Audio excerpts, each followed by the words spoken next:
Next, we are going to discuss the two topics which was missed from not missed, uh, which I am going to explain after the explanation of animals. That is how the transportation takes place and how the excretion takes place in plants. So this is one of the best diagram which I have shown above is the best diagram to explain how water is conducted by the plant, and this theory is known as transpiration pull theory. It's very simple, and you know that transpiration means loss of water through the stomata of a leaf. And if you see this diagram, we can see that when the stomata is opened, water will move out of the plant as water vapor. So there will be a vacant space will be created. So in order to accommodate that vacant space, water will be conducted from the soil through xylem, which is the tissue which transports. It's a complex tissue which transports water, minerals and hormones from the root to the leaf. So it will be conducted through that. We can see that it is conducted through the root hairs, passing through the tissues of the root, and it is reaching to the stem where xylem is, and it is reached to that particular area where the water is lost. So this process takes place only when the stomata is opened. So this is the one of the most accepted theory by which the plant conducts water, and this particular theory is known as transpiration pull theory. So, and next question comes as phloem. This phloem is also working simultaneous with the xylem, and what the phloem is doing is it carries the produced food material, which is known as starch, from the leaf to any part of the plant where it has to be stored, and that particular process is known as translocation. That means it is produced in one place and it is transported through phloem and it will be stored in another place. That means they are changing the location. That particular process is known as translocation. These are the two ways how the plants are doing this movement of food material, exchange of food, how the materials are moved in and out of the plant. These are the two main methods how plants do this movement.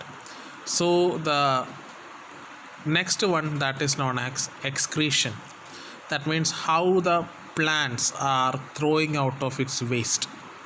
So in plants, whenever that particular diagram is not here, so whenever the plants want to throw out the food material, what they will throw out any waste, what they are doing is, there are many methods by which they can do this process.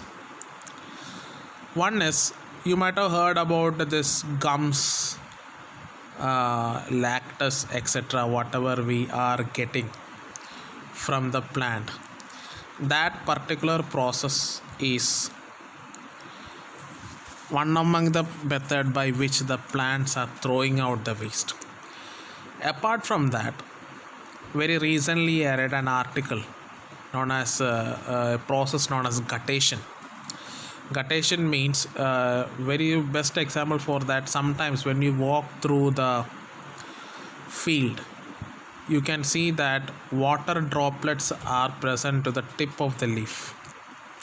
So that particular process is known as this one. You can see there.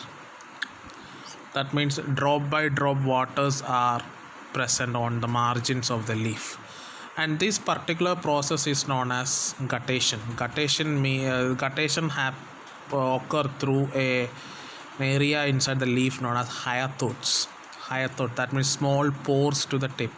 So whenever some plants are treated with some chemical, this I have read very recently, xylem, through this transpiration, through the process of when the transpiration is low, through the process of the root positive pressure, that means when they are pulling water, chemicals will be mixed with this water, and drop by drop they are ejected out through this. This is the one of the way how plants do this excretion. And next one, carbon dioxide is also an excretory product of the plant. Oxygen is an excretory product of the plant. That means after doing all the physical activities inside, the metabolic activities inside the plant, oxygen will be liberated out. Oxygen is an excretion from the plant which is used by us for the process of breathing. Same way, gums, all the secondary metabolites, gums, resins, not the resins means what we are getting from the market. Other resins are there, resins resins, and some of the plant materials which plants are not useful, they will excrete out through this process. These are the main ways how plants do excretion also. So these two things are very simple. One is transportation, another one is excretion. And whatever the plants are excreting out, it is useful for other organisms because it is 100% natural. Oxygen is a natural product which is excreted out by the plant through stomata, and through the stomata water is also excreted out in the form of water vapor and as a byproduct of photosynthesis. So all these things can be used by other organisms for its survival. So these two things notes I have given. Now I have attached, that means along with this video I have attached some questions from this. Please answer those questions. If there is any doubts, comment on the under that video where the commenting section is there. And some of the students are asked which books to follow this NCERT questions. You can follow any books which you want, which is available in the market, which is having this NCERT questions. There are a lot of books are there. Any book you can follow. All the books will be having the same content. Thank you, and if you have any doubt, please comment.